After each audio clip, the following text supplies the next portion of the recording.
For those who seek adventure, this is the Buffalo Roamer Podcast, sharing the people, places, and moments that make a life on the loose worth living. The thing that's going to stick out to you most is when they open up that plane door. The cold is something like you've never felt. The jungle's so thick. Even if you had a machete, you couldn't get through it. There's a huge blonde grizzly bear. And when it saw us, this thing put its head down, stomped on the ground, and hissed like an alligator. I just crossed this brutal stretch of desert, and I was really suffering. I'm your host, Will Collins. I'm an adventurer, outdoorsman, and roamer of wild places. I've backpacked the Brooks Range, rafted the Grand Canyon, and have canoed from source to sea, both the Mississippi and Yukon rivers. I live for adventure, travel, fresh air, and diving into the unknown.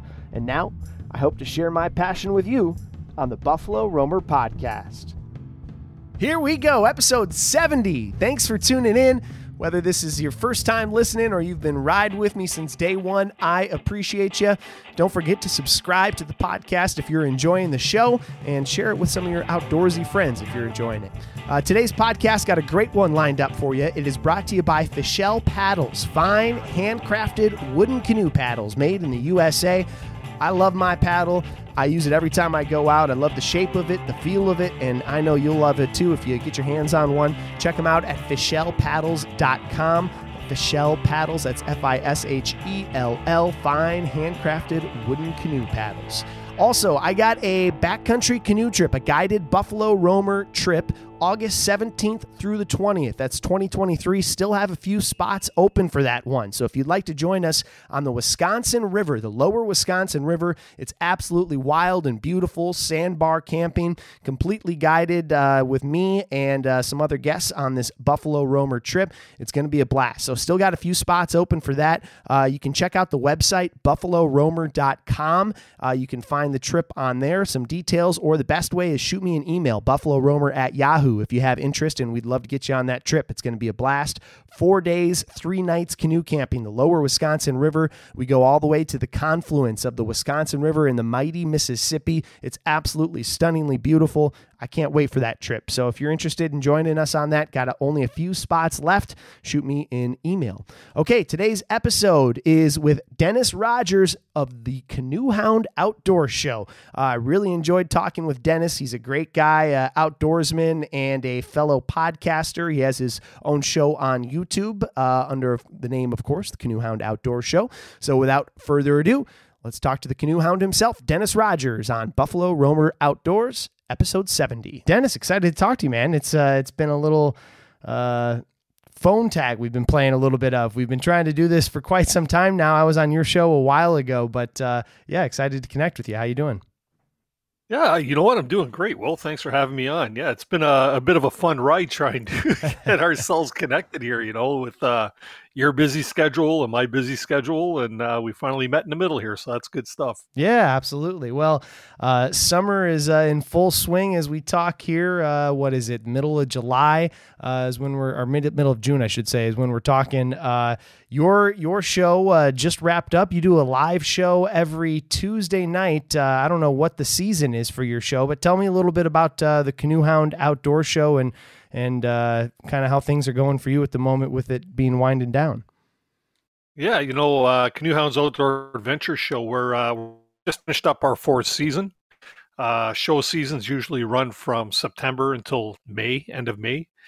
And yeah, it's a good time. It's a learning experience for me where I get to speak with all kinds of people that I follow and admire. And, we do a lot of learning on the live stream, which usually broadcasts on Facebook and mostly on YouTube. So it's a busy schedule, but I'm sure much like yours, trying to put things together, but it's a lot of fun and I really enjoy doing it.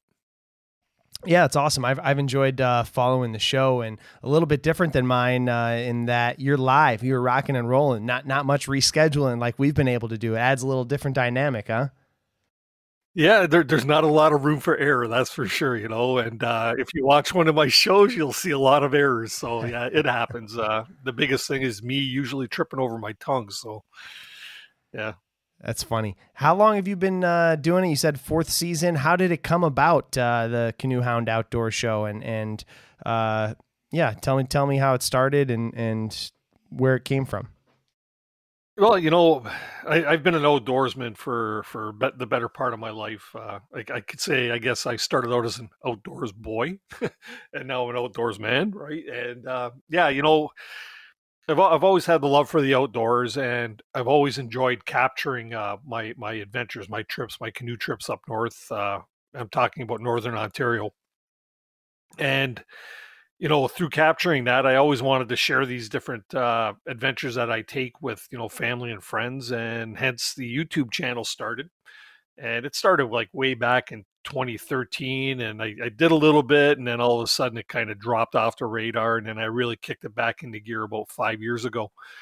Uh, I always thought it would be a really neat idea to, because I follow so many YouTubers and outdoors or outdoorsy type of people across all social media platforms, and then those that I know through, like, writers like Kevin Callan and Hap Wilson and such.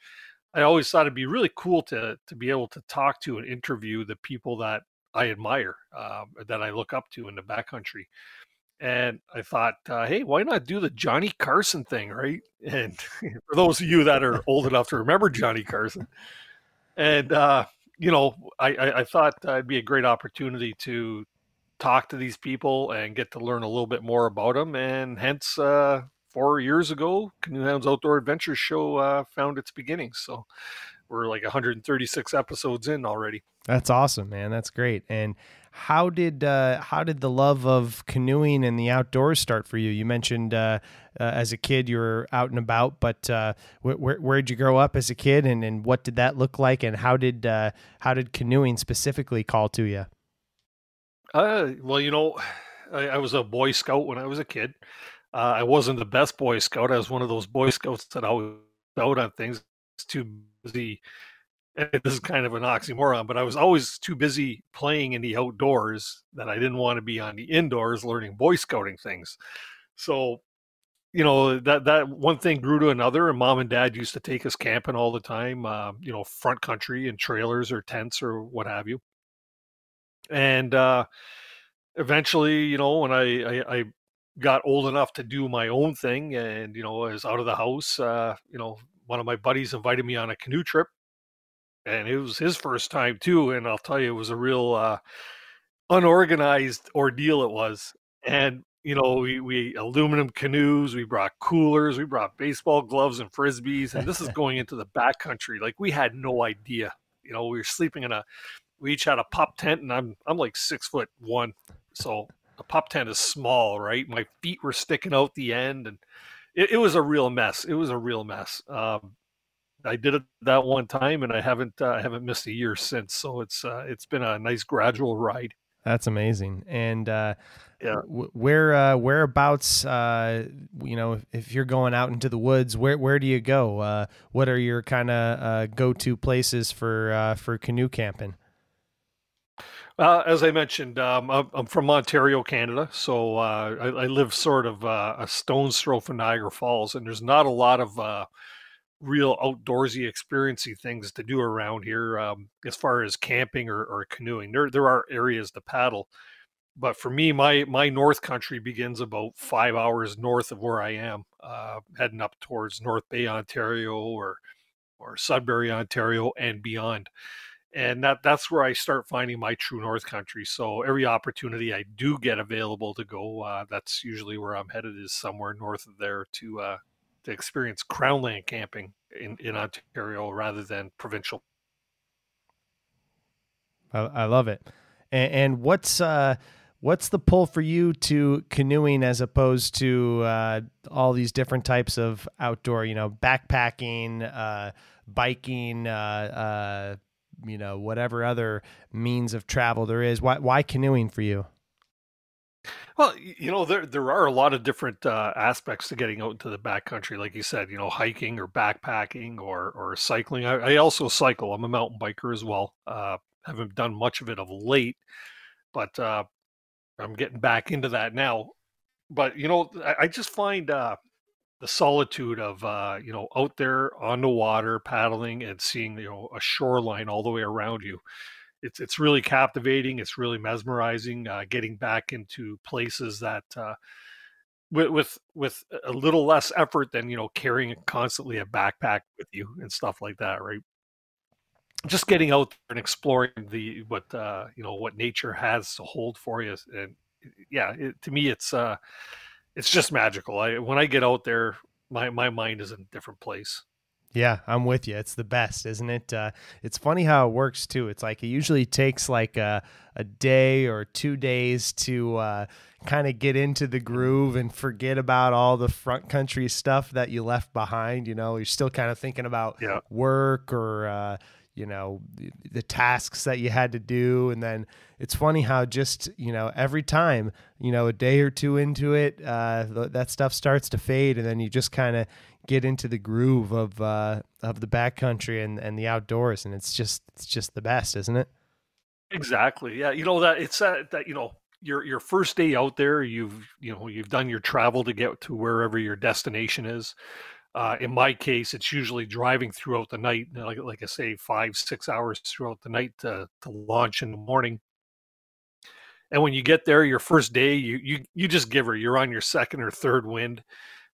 You turn in for your first night. You wake up the next day and you pop your head out of your tent or your hammock or whatever your sleeping facility is, and you crack your eyes open for the first time and you can hear the birds chirping maybe really early, or the peepers, or there's something right, and you pop your head out and you get that breath of fresh air, and it's like, let's get this day started, right? It's so refreshing. Oh, it's the best. Yeah, one of my favorite things too is I love it all, but if I had my perfect morning, you'd wake up, there's still it's that temperature where there's still a little bit of the mist coming off the water. It's a little cool. You got your puffy jacket on, and then you make a nice warm hot cup of coffee, and sit and enjoy your cup of coffee on the shore as you watch the water and kind of think about the day ahead and contemplate the plan and miles, and it's just the best.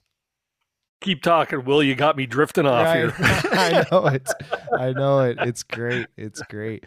So, what do you got going on this summer? I know we mentioned that you had injured your knee a little bit, but maybe it wasn't quite as bad as you were thinking. And I think that was on a canoe trip, wasn't it, this summer? No, I wish it was on a canoe trip. A couple of weeks back there, actually, it was 2 weeks ago on Sunday. I felt a twinge in my knee, and then I ended up, throughout the day, it kept gradually getting worse. And of course, you do your research on, and you talk to Dr. Google. Oh, geez. And Dr. Google told me I had a torn ACL, right? But as it turned out, it wasn't a torn ACL. After a doctor's visit and, going to the hospital and getting things all checked out, including draining fluid from the knee, which was really pleasant. And they that I had knee bursitis. I have knee bursitis brought on by gout. So I had kind of a double whammy of things going on. I had gout in the knee and knee bursitis. And I'm now off the crutch, and I'm now walking around, and now I can actually up and down the stairs and stuff. So I can still feel it. It's there. I can't go down on my knees yet. But every day I'm feeling improvement, which means my summer canoe season is not over. Well, that's good. That's exciting. That's, you're telling me. Yeah. So what, do you have anything on the calendar that you're looking forward to, that you're trying to get healed up for? Well, you know what? I just before my knee kind of messed up on me, we had our Victoria Day weekend, which is the equivalent of your Memorial Day. And I did a 2 or 3 day, 2-night canoe trip to QE2 Wildlands Provincial Park here in Ontario. And my first trip of the season, I just grabbed a dog and we went out. It was like last second spur of the moment. Went out there, had a fantastic time. Come back, and then my summer, my wife tells me my summer is really, really, really booked. So there's no real set plans until end of July, but I will be getting away for Canada Day weekend, which is like early July. And then at the end of July, a good friend of mine, well, actually there's 7 of us, a party of 7. We're doing a 10-day trip up to Wabakimi. 2 of us are doing a fly-in, and the other 5 are doing a different route. And day 7, we're planning on meeting up in the middle. So that should be really cool. That's going to be awesome. Yeah, I remember when I was on your show here a few months ago, you were telling me a little bit about that. That trip sounds like a blast. It's been one that's kind of been some time in the making, I assume? Yeah, well, you know what? It's one of my bucket list trips. I've always wanted to do a fly-in trip. I've never done it in the, 35, 40 years that I put it that way. It's kind of scary, but 35 or 40 years I've been paddling. I've always wanted to do a fly-in trip. It's never happened. And as a matter of fact, this is going to be probably one of the longest trips I've ever done, being 10 to 11 days. So it's going to be knocking a couple things off the bucket list, which I'm so happy to do because I'm no spring chicken anymore. And, it's it's good to get them done while I could still do it, right? Yeah, absolutely. Especially a fly-in trip. I mean, yeah, I imagine that's got to be remote. You always see the photos of the, like the float planes with the canoes strapped to them. That's going to be you. That is awesome. Yeah, you look up there and you see a low-flying float plane, and it's got a canoe on the pontoons. It's like, could that be me, right? But it's happening. It's going to happen. That's awesome. That's awesome. Yeah. How about your back to the Canoehound Outdoor Show? Who have been some of the folks that you have on that you've been either surprised with, or some folks who you found really interesting on the show over the years? You know what? Over 4 seasons, I've had some really significant guests on the show. Not to say any guest is more significant than the others, because everybody I have on the show is on for a reason. But I've had Survivor Man Les Stroud has been on the show a couple of times. I've had quite a few contestants from the Alone series, various Alone shows. Man, I've had the Bear Brothers on. I love that Kyler show. Maroney. Yeah, the winner of season 9, Juan Pablo Quiones, was on this season early on. And, it's really cool because, like I say, for me, it's an experience getting to know people that, I would never have the opportunity to meet otherwise, probably.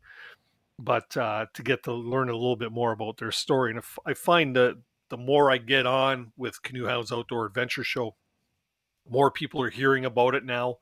And, they're more than willing to come on and share their story or adventure or whatever, their knowledge of, safety stuff or whatever it might be. It's really cool to be able to have that on. So how have you, or do you even measure success of the Canoehound Outdoor Show? Because as two podcasters here, it can be a big abyss out there sometimes. It's funny how some days it seems like some days I'm like, man, I just wish I had a little more traction. And then some days I'll get a message from a listener and just a random person, and they say how much they appreciate the show and keep doing it. And it's like, that it kind of fills the bucket up. I'm curious how you view your Canoehound Outdoor Show in that realm. Well, earlier on in my YouTube days, I used to, like a lot of YouTubers, you want to hit these milestones of subscribers. And I've stopped looking at the subscription numbers, and I start looking at the amount of people that I have watching the show live, and then those who watch the show after the fact if they can't watch it live. And to me, I stopped measuring subscribers to start measuring how many people are actually watching the shows. I could have 100,000 subscribers, but if there's only 100 viewers in the chat or watching the show live, then that your success rate there's not very good, right? But to be able to look into that chat on any given show and experience and have, I think I've got like maybe 6,500 subscribers on my YouTube channel, but I see any given show, I have anywhere from, 120 to up to 500 people watching the show. To me, that's the traction. The traction is having the same people, the same names that I see in the chat all the time. Getting to meet these people at events like where you and I actually met at Canoecopia or the Toronto Outdoor Adventure Show or whatever the show may be. And they come up and they say, I really enjoy your show. Thank you. Keep doing it. And to me, that's the traction. And that's the big thanks that I get from my viewers, is them coming up and thanking me for doing what I'm doing and actually seeing them in the chat all the time. I think it's really cool. And it's kind of humbling to know that that many people actually watch the show and enjoy it, right? So Yeah, absolutely. Yeah, that's a great way to look at it, yeah. and I completely agree. And a couple things on that note. One is that I remember somebody told me one time, I was like, oh, I only have X number, blah, blah, blah. And they were like, think about if you had, I want to say it was like, whatever the number is. They were like, think about it this way. And I said, like, per month, right? Think about if you talked to a room full of that many people every month. Like if you talk to a room of 2,000 people every month, it's like that's a lot of people, that's significant. And sometimes it doesn't always seem like it, but it is significant. And yeah. And it's I made so many interesting connections and new connections and met so many people from doing this show, like yourself. Like you said, we met at Canoecopia. But people who I've been on fishing trips with now, and all kinds of folks. It's really cool, the people you get to meet and are able to connect with just from talking over the internet, talking canoeing over or fishing or adventuring over the internet, right? Yeah, whatever it might be, the one thing I do find is that a vast majority of my audience is, fairly local. When I say fairly local, I live in Niagara, but I seem to attract a lot of Ontario viewers and stuff like that. And I think it's just the circle that YouTube puts you in. You have placement bubbles on YouTube, right? And sometimes it crosses over a little. But I think that's all starting to expand for me as well, where I'm starting to see through some of my stats that I'm getting more viewers from deeper into the U.S., some more European, so it's starting to expand now, and that's I think, as you mentioned, that's kind of the traction hold, with when you start picking up or seeing the stats that show you where people are coming from. So yeah, that's great.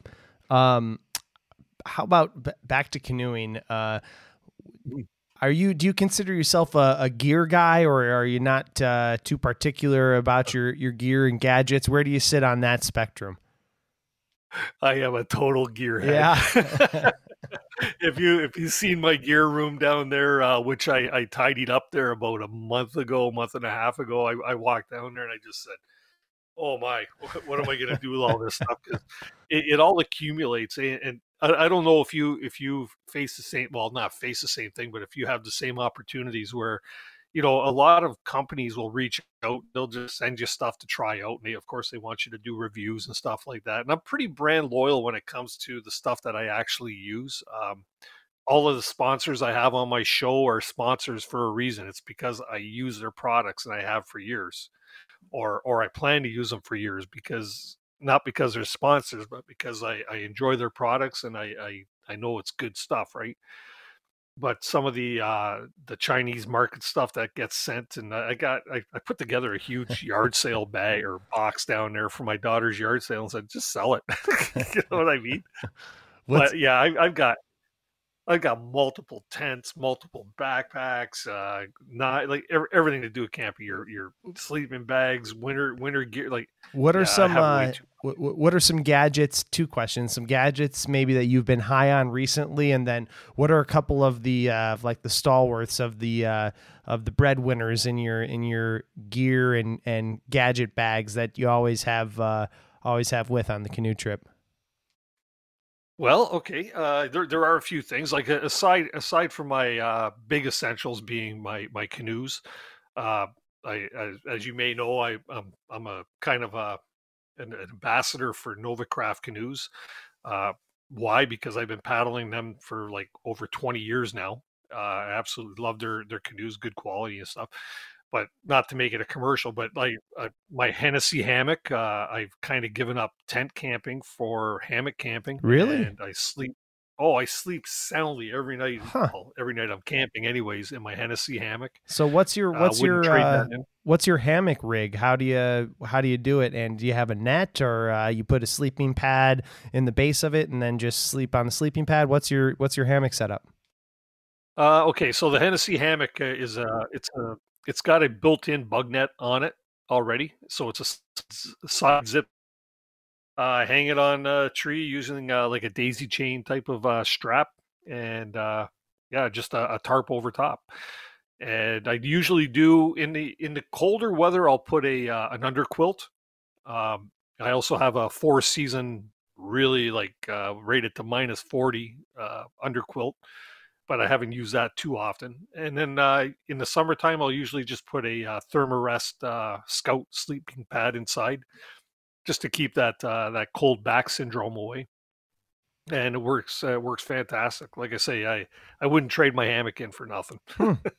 That's funny. Yeah, Even told the wife if I could hang it in the bedroom, I would. So I've done. So when I was doing the Mississippi, canoeing the entire Mississippi, I did probably, I don't know, maybe 80% of the days in the tent, but oftentimes I brought the hammock with, and I used the hammock when I couldn't find flat ground, or when, there was like big rocks and boulders on the shore where I couldn't get a good tent pad. I would sleep in the hammock, and I always slept pretty well too, but I recently I've always been bringing it, but it seems like it never gets set up for me recently. I should start going back to the hammock. The only thing I find sometimes is that I like slide down towards the middle throughout the night, like my head kind of slides down towards my feet. Yeah, well, you know what? It all comes through experience of setting up the hammock and getting used to your hang, right? A lot of people they lay in the hammock and they just think you lay in it like a banana, right? You right. Get that constant curvature. My hammock and most good sleeping hammocks, you lay in them asymmetrically. So you lay sort of at a diagonal angle, not with the direction of the hammock. And when you lay at that, like at the angle, I'd say maybe 30-degree angle, it's gonna flatten you out in there, and you're gonna get the best back support. And yeah, yeah, oh, that's great. I got nothing but good to say about it. I've actually been converting some of my buddies, and I don't know if that's a good thing, because now I have to compete for hanging space in the campsite, whereas before it used to be, first guy to find the flattest spot and right. claiming it as their own, right? That's funny. Okay, so you got the hammock. That's a little different. What else are some of the essentials in your kit? Well, you know what? You got all your typical stuff, but something that I've been really taking on a love for is bringing a stick stove with me if there's not a fire ban in the areas that I'm camping. It reduces the amount of weight of fuel you have to bring, kind of a little better for the environment as well. I find that to be really handy. Gives you something fun to do at the campsite, picking up sticks and twigs and keeping that little fire rocking so you can boil your water or fry your fish or whatever it might be. And so it's just a tiny little aluminum, basically a fire funnel. You put sticks in the bottom and put a pot on the top. Kinda. It's a company called Kid Products. They're out of Ontario here. They make them. Their Kid stick stove is. It's just like a little cube type of thing that disassembles completely flat, and you put that together, and you just you build a little fire inside of it, and you keep feeding sticks in there, and the more sticks you put in, the bigger your flame becomes. And they make them in a few different materials. I think there's a cold rolled steel is like their economy version. They also have a stainless steel version, and then of course titanium, which this gearhead has to have, right? So I have the titanium, and they also make a really cool reflector oven too, which is great if you're not digging too deep into the backcountry. If you don't have a lot of portages, you can really make a lot of great comfort foods out there with a reflector oven. Yeah, I know. When I was on your show, that was one of the things that I've actually looked up. I know it was big in the Boy Scout world, I want to say, too. I had never seen one or heard of one until I was talking with you and another guy, Scott Oath, who's been on the podcast, a Minnesota guy. But yeah, it seems like you could do some really great and easy baking with one of those. And essentially it's just a metal sheet that you put on the side next to the fire, right? Yeah. It's a metal box. This one's aluminum, and there again, it knocks down flat, and then when assembled, just makes a great little oven. I'm fortunate that I've actually became really good friends with the guys that own that company, right? And I've been canoeing with them into the backcountry. We've done like roast beef dinners in this thing, shepherd's pie, pizzas. So how does it? And then of course It's similar to a Dutch oven, but one side is open, but it cooks all the same stuff as a Dutch oven. Is that right?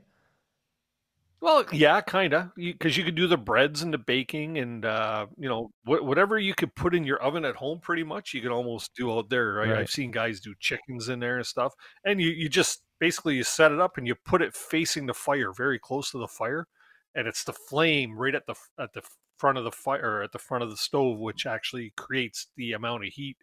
And we put a thermometer on it and it could get it up to like 400 degrees Holy in cow. there for baking. That's like 350 to 400. That's your premium Right. baking temps, right? So yeah, That's awesome. Yeah, Yeah. I want to try one of those out sometime. yeah. It's you won't be disappointed. Check them out. I know there's a few different manufacturers out there, but if you ever want to support Canadian, check out Kid Products. There you go. Okay, we got two of the good ones. Any other gear or things that you've been excited about recently, or things that you bring out that you got to have that maybe outside of the tent sleeping bag stuff? Yeah, well, you know what? You got your camp chairs now, which make camp living a lot more comfortable. Better than sitting on the ground or sitting on a tree stump with no back support. They're always great.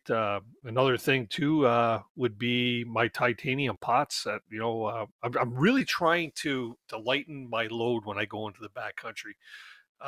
I've got a great backpack that I've had, which is probably like 25 years old now, and my buddies call it Big Red. They call it Big Red because the thing is always the heaviest backpack. And why? Because I'm the gearhead, all the gear, right? So I tend to carry a lot more than everybody else, but I'm learning how to, or I'm trying to learn how to lighten up the load by using titanium and the things that are not so heavy. But I got to learn how to keep some things at home too. So I hear you. One of the two things that I always enjoy. One of them, of course, is just either a pair of rubber boots or a pair of hip waders. Got to have those on a trip. I'm always hopping in and out of the boat in boggy conditions or in muddy conditions, or wearing the boots around camp on a dewy morning or something. Are you a boots guy? Hiking boots, yes. I'm one of them guys that very often I'll wear Crocs into the backcountry. Me too. Because I love they them. dry quick. Yeah, they're easy on, easy off, but they don't give you the best support. I'm surprised I haven't rolled or broken an ankle with those things yet. But I just recently picked up a new set of Keen water shoes, or their water sandals, which are made for trudging through the water and stuff like that, when you're like, say, trudging up a river or creek or something like that.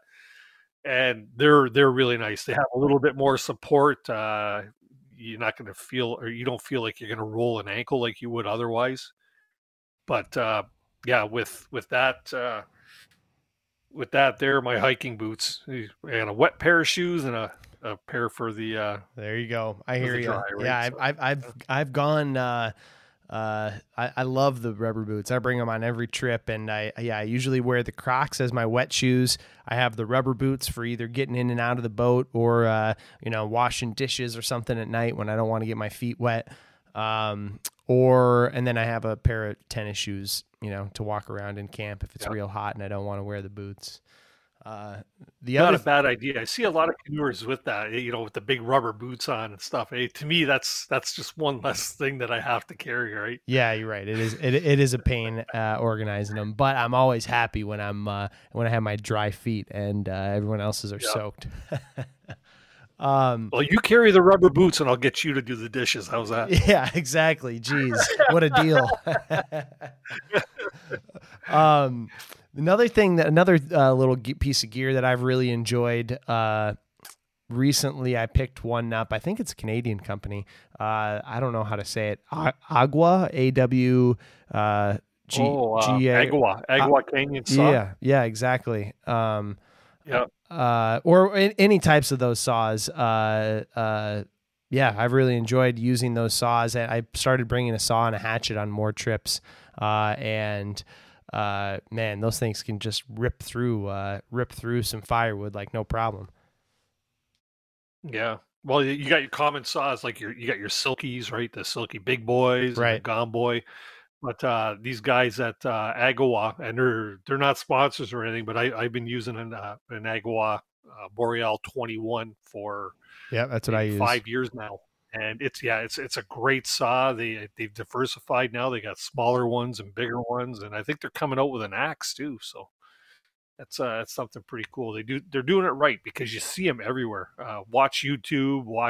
Heck, I'm watching season 11 of Alone right now, and a couple of the contestants on air from Australia are actually using the Agawak, right? So there you go. Yeah, I've really liked mine. I think it's a really slick product. Okay, let's get to the real question here: rivers or lakes? If you had to choose, or lakes. You know what? I am either a meandering river or a small lake guy. Big lakes, I'm not a fan of, and raging rivers, I haven't got the skill for it. So, yeah, there's something nice and quaint about a small meandering river that you can kind of pick apart a little bit, isn't it? Yeah. You know, maybe class 1, class 2, or Swifts or something like that. That's my bag. Big rapids, I've dumped a few times, and I'm not afraid of it, but I don't like to dump, right? So I hear you. Yeah, I love the moving water. I mean, the lakes are great, and you know, like for us, the go-to is the boundary waters, right? Everybody raves and goes to the boundary waters, and there's rivers running through the boundary waters, but lots of lakes up there. And while I like the lakes, I really just love the changing scenery of a river and the moving water and the challenge of kind of always having to be on a little bit, because you never know what's, as soon as you stop paddling and you start floating into a tree or whatever, and always kind of having to be on and making sure that you're in the right position. There's just something I love about the moving water. Yeah, well, you've done a couple of the ultimate meandering rivers, haven't you? With the Mississippi and the Yukon. Yeah, those are a couple. Those are a couple biggies there. Yeah, there's no doubt about it. Yeah, those are big ones. I still actually I was just had a couple photos coming up. I think it's been 5 or 6 years since I did the Yukon. I just had a couple photos pop up on my memories. From Facebook, from when we were packing up and looking at the photos of us packing up all of the food beforehand. It's like, oh my gosh, 70 days worth of food we were packing up. So much food. It's funny, brings back great memories, that's for sure. Yeah. I enjoyed watching your presentation that you did there at Canoecopia, and thought, my gosh, I'd love to do something like that someday, but another bucket list, right? There you go. What else is on your bucket list, or what are some of the things that maybe even if you don't get to them, but what would you consider the canoeing Mount Rushmore for you, or for just the canoeing world in general?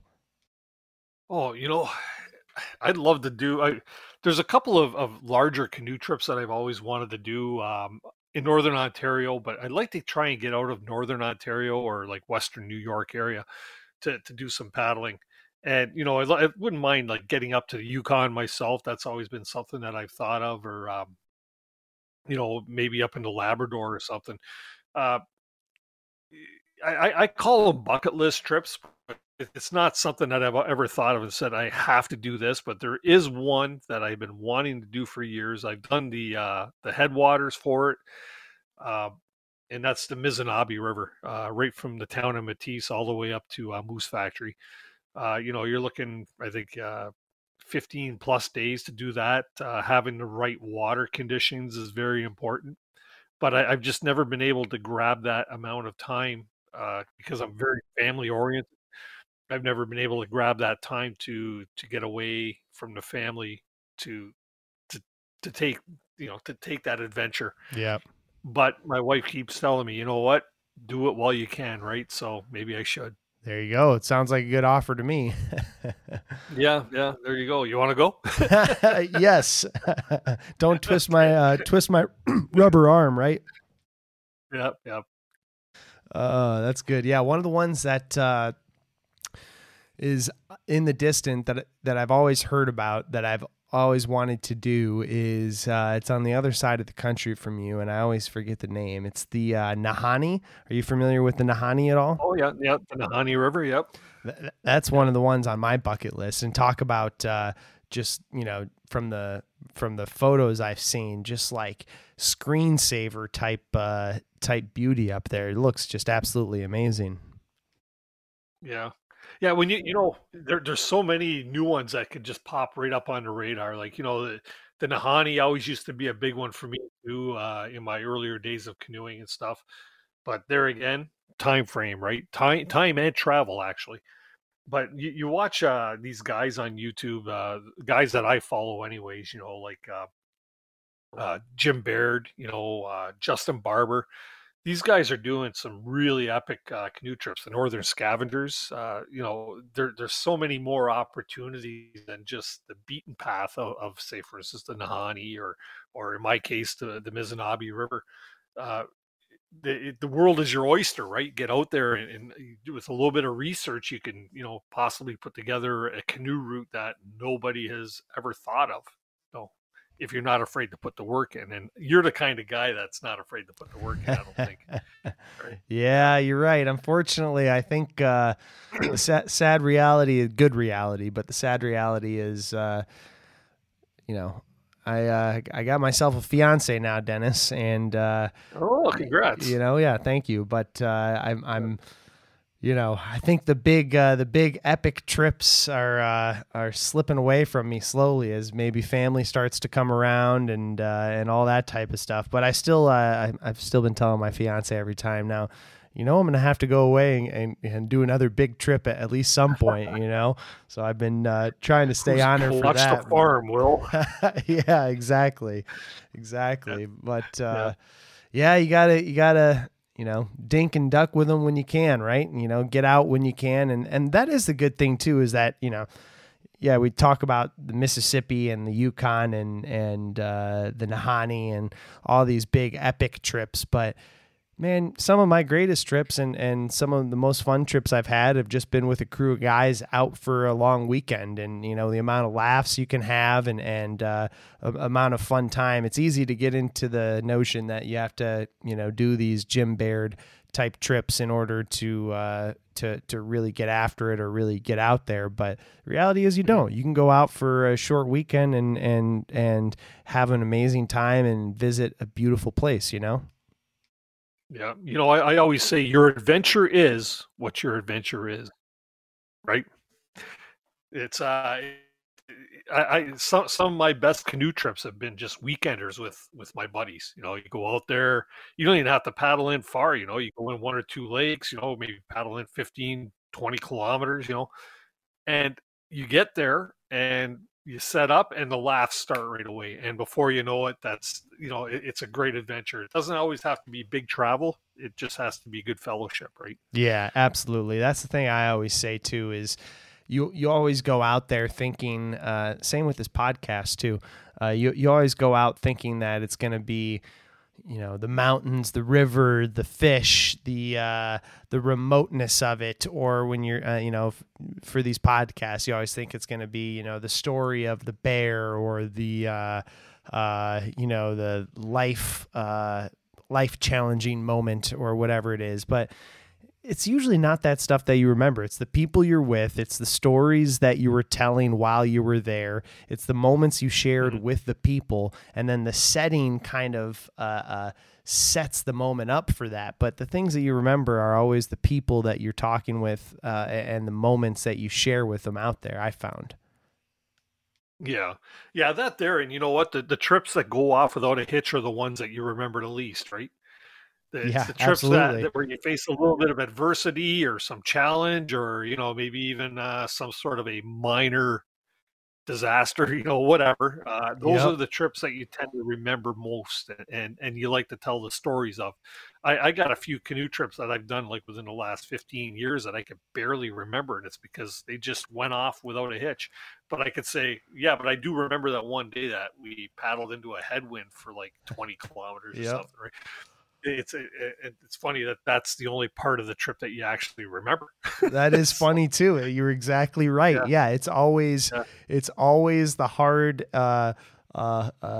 yeah, exactly. The situations where you flipped or this you're paddling into the headwind or you're wind bound. I was I did a trip last summer with one of my buddies in the Boundary Waters, and we spent like half of it wind bound, and we would make like we'd hop out, we'd be windbound on this shore, completely treed and shrubbed in, not a campsite, just a shoreline. And we'd, post up and wait up for, an hour, 2 hours. And then we'd get like a 5 or 10 minute window where it calmed down a little bit. And we'd be like, all right, let's go make some progress. And we'd get out on the lake and start paddling. And then sure enough, the wind would get whipping up again, and we'd make 10 or 15 minutes of progress and then have to get off the lake and wait another 2 hours. And you're exactly right. Those are the times that you remember, as opposed to the, sunny and 85 and everything perfect, Yeah, you don't want them to be so bad that they leave you with PTSD, right? So No, that's true. Yes. I've got one trip like that. Believe me, I have one trip like that, and it's like sometimes I want to remember it, sometimes I don't. Right? What happened there? Now that you brought it up. Oh, it's a trip I have posted on my YouTube channel that we faced everything. Like Mother Nature, if she had it in her purse, she threw it at us. And it was just a nasty, dirty trip that I haven't even finished the video series. Everybody's been asking me for it, and the truth be told, I almost lost it on a computer. Most of my footage that broke down on me, got it recovered, and I just can't bring myself to finish it. I'm having a hard time because, like I say, the trip honestly left me with a form of PTSD that but I actually want to go back and reconquer that trip because I want to kick its behind. And what went wrong with it? Weather, headwinds, you swamped. What? We had of the 8-day trip, we had the first 6 days were nothing but wet. It was rain, like right from the time you got up till you'd get a couple little breaks, but then everything was wet. Yeah, that stinks. When your fingers get all pruny and stuff, our fingers and toes were like that for the entire week. Oof.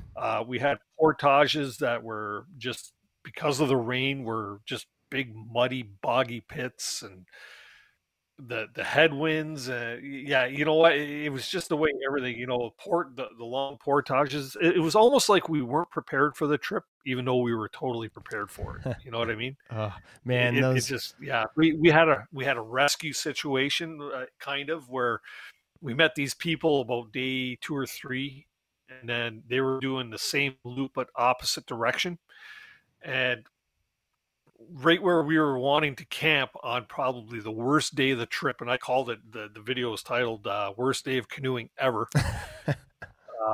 We got to the campsite that we wanted, and guess who was at the campsite? Was the people that we met earlier. Geez. But we were one guy was going hypothermic.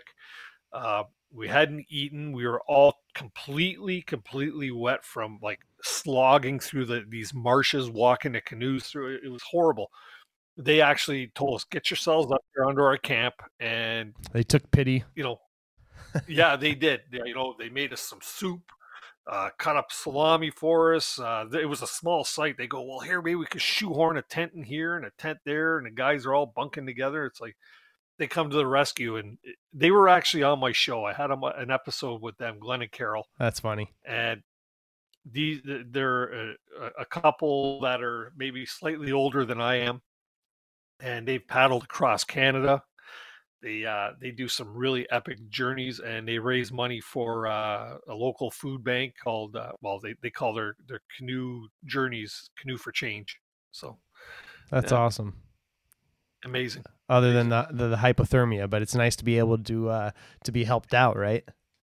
Yeah, it wasn't me getting the hypothermia. It was my good friend's son. That yeah, he was not in good shape. It took us a while to get him warmed up, and yeah, it was scary. We had a few scary moments on that Man, trip. there's nothing worse than that. I know the feeling all too well of constant rain, and just doesn't matter what you do. You wake up and you're gonna, put your wet rain jacket, because people think the rain jacket is supposed to protect you. It's like, okay, the rain jacket will work if it's like a hour and a half, 2 hour rain, maybe a light drizzle. But when you get a downpour or just a complete soaking all day, that rain jacket doesn't do a thing. It starts seeping, it starts like seeping onto your skin and then bleeding through the rain jacket onto your clothes underneath.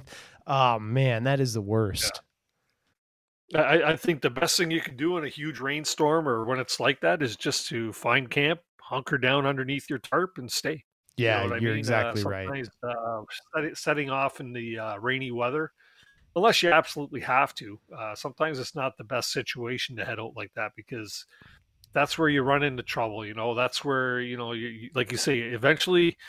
I don't care how rain or waterproof a raincoat or rain jacket is, you're getting wet. If it's not the rain's going to get you, it's your own sweat's going to get you, right? Yep. And then you start to chill, and then hypothermia. Yeah, it's you got to be really careful with that stuff. Yep. I remember one time as a camper, this summer camp I went to in Wisconsin, Camp Manitowish YMCA. They were a sponsor of the show for a while.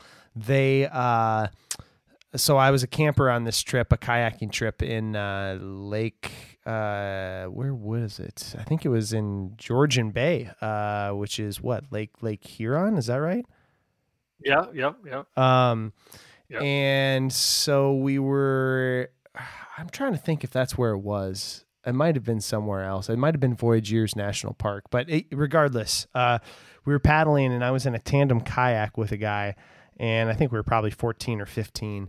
And we got caught we were doing a crossing and we got caught in a big,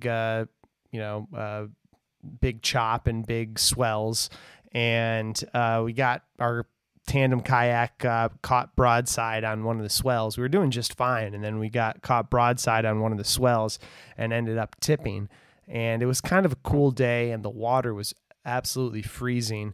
We made it to shore. However, I remember I was okay, but the other guy who was with me, who was swimming after the rescue, he was hypothermic and he was in bad shape, and teeth chattering, not in a good spot. And so we got to this dock and gave him, stripped him of the wet clothes, put dry clothes on him, and then we put him in a sleeping bag, wrapped the sleeping bag in a tarp. And then I remember we gave him a bunch of like Snickers bars and get some energy and sugar back into him. And eventually he ended up coming to and doing, getting warm. But yeah, saying hypothermia reminds me of those stories. It's all fun and games, but it can turn quickly, can it? Yeah, for sure. And Will, if you're carrying Snickers bars on your trips, you're welcome on any of my trips anytime. Gotta have some candy, man. Oh yeah, for sure. 100%. Yeah. And it's funny how it goes too. It's like anything, right? Everything goes fast, or it goes well and goes fast. But as soon as it starts, going south, it can go quick, and things happen quick, don't they? Yeah, things could turn really, really quick, and you never know. Everything is so magnified out there in the backcountry when you're on any type of adventure, whether it's on foot or by water. A simple cut could turn into a bad infected cut, just because, we're in the backcountry. We're not the cleanest of people while we're back there, right? Yeah. Yeah, so you got to be really careful. You really have to take safety into consideration when you're in the backcountry, making sure you're using your PFDs and stuff like that. Just trying to keep on top of things. Yep. You mentioned a few of the YouTubers who you like, but what are some of the channels and some of the things that you're following outside of your own show? You know what? Like I say, we don't have television, we got rid of cable TV, so my entertainment basically is YouTube, or social media. As much as I hate to say it, because I honestly hate computers and I hate cell phones, right? I really do. But there's a lot of YouTubers I follow, and like I said earlier, the way YouTube sort of places people in bubbles, right? Uh, the YouTubers I follow, like you got the Xander Budnick is really big right now. Kevin Callan, Kevin yourself. Yep. Him and I have actually built a pretty solid friendship. Just the Joe Rets, the Toshes, and there's a lot of just the outdoorsy type of people around here that I really follow. And the reason probably why I follow them so much, besides that YouTube bubble, is because they're all paddling the areas that I like to paddle, right? So it's that whole research thing.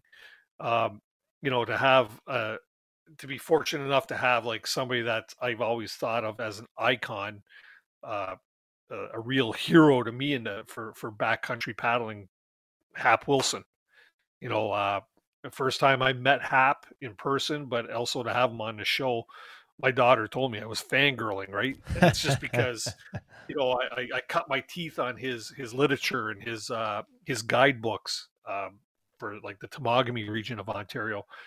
And so I admired the guy so much so that like I got some of his artwork tattooed on my arm, right? And I pointed that out to him, and he kind of looked at me all weird, right? But yeah, it was really cool to be able to meet him and talk to him and follow his things on YouTube, even though, or not YouTube, but Instagram and Facebook, even though he doesn't do much of it. But every opportunity I get to see him present at a show or something, I'm like front row. Yeah. So that's great, man. Yeah, I'm with you. I've been watching more and more of the YouTube channels, and yeah. Do you have any other like stalwarts in the canoe world, or guys who you looked up to in the canoe world? I mean, I feel like we've mentioned a lot of them, but yeah. Well, you get guys like everybody, cuts themselves on Bill Mason, right? Sure. He's like canoe god, right? Yeah, the Godfather. Just because he was the original pioneer, but you get guys like Ray Goodwin in the U.S., our good friend Cliff Jacobson, Yep. Kevin Callan, and only because they have, they're all authors, and they're all in the forefront of sharing their craft with everybody, that we all know of them, so and we all regard them so highly. But yeah, these are all the guys that I've come to admire, and yeah, when you get to meet them, you kind of get all goo-goo, right? All Yeah. goo-goo guy. Heck, Kevin Callan and I, we see each other at all the outdoor shows, and he's on my show as a guest all the time, like way too frequently, and I absolutely love it. And we built a great friendship, but even still, when I still meet him in person, right, which isn't very often because we're like geographically we're a few hours apart, it's still really, for me, it's an honor and a privilege to meet the guy, even though I feel I know him so well because he's on the show so often, right? It'd be like if you and I were on the show all the time and we connect at Canoecopia. It's like, yeah, man, let's go have a beer, right? So yeah, I know what you mean. Yeah, it's cool. Yeah. I love Cliff Jacobson is one of those guys kind of for me as well, going to, because he's a little more States maybe, and going to all this the U.S. shows and stuff, canoe conventions and such. And just his episode on I need to get him back on the podcast too. I've had an episode with him that's been a pretty good performer over the years as far as episodes go. But I just love how animated he is, and like how set in his ways, awesome, that it's like, it's his way, and any other way is just absolutely ludicrous. How could you think that way? he's a character, Yeah. Putting him and Kevin Callan together, I'll tell you, that's a recipe right there. Yeah, absolutely. Well, Dennis, I think we'll wind her down here a little bit, but I really enjoyed chatting with you. Anything you want to leave us with here? Well, you know what, Will? I just want to start by saying thanks very much for having me on the show. It was a pleasure having you on too, kind of doing this. I always like having, you know, podcasters or people doing similar things that I do on my show. And I don't mind being on other shows just because it helps spread this word of this community that we've all built together, right? Or a community that we all really enjoy. So I really appreciate the opportunity to be on the show. And you know what, if any of your fans are ever interested in, you know, checking out what I have, you're always welcome to, you know, they're always welcome to come on over and check out Canoehound's Outdoor Adventure Show. Awesome. That's great. What's the best way to do that? How do we find the show? I know you're in the off season right now. Can we go back and look at past shows? You got the YouTube channel. What's the best way to find what you got going on? Yeah, by all means. We do have a playlist of all 4 seasons on my YouTube channel, Canoehound Adventures. That's Canoehound, Canoehound Adventures. You can also follow me on Facebook at Canoehound's Outdoor Adventure Show, and that sort of keeps everybody up to date as to what's coming up with future episodes when we are in season. And then I also have a website at canoehound.ca, and they can go on there and find information as well. But YouTube is the main. All right, I love it, Dennis. It's been a pleasure chatting with you. Hopefully that knee heals up quicker than what you thought, and you'll be back out in the canoe and ripping and roaring somewhere this summer. Well on demand here, Will. Thanks very much. You bet. And there you have it, episode 70 in the books with Dennis Rogers of the Canoehound Outdoor Show. Thanks for tuning in. Don't forget, only a few spots left on this Lower Wisconsin River canoe camping trip I have going August 17th through the 20th, 2023. It's a 4-day, 3-night, fully guided and outfitted trip. Beautiful stretch of river and only a few spots left. Sandbar camping, easy living. We start on the Wisconsin River and we end at the confluence of the Wisconsin and the mighty Mississippi. It's absolutely beautiful country, and we'd love for you to join us if it's something that piques your interest. And if you're listening to this podcast, I would guess it just might. So you can get more info at buffaloroamer.com. I have some of the details there, but the best way is to shoot me an email, buffaloroamer@yahoo.com. Would love to have you. We're going to have a great group and a wonderful time on the Lower Wisconsin River, August 17th through the 20th. Podcast is also, of course, brought to you by Fischel Paddles, fine handcrafted wooden canoe paddles, handmade by Greg Fischel in his shop in Flagstaff, Arizona, and shipped all over the world. I use one each time I go out. I think they're the best. It's a functional work of art. The shape and feel of the paddle is just perfect. It's all one solid piece of wood, no weak points, and they're great. So go check them out at fischelpaddles.com, Fischell paddles.com, and if you use the code WILL, he'll even throw in a free paddle hanger so you can hang that paddle up on your wall and show off that work of art. Okay, there you have it. Episode 70 in the books. Hope you get some time to go get some fresh air and get outside sometime soon. Take it easy, and we'll talk to you next time.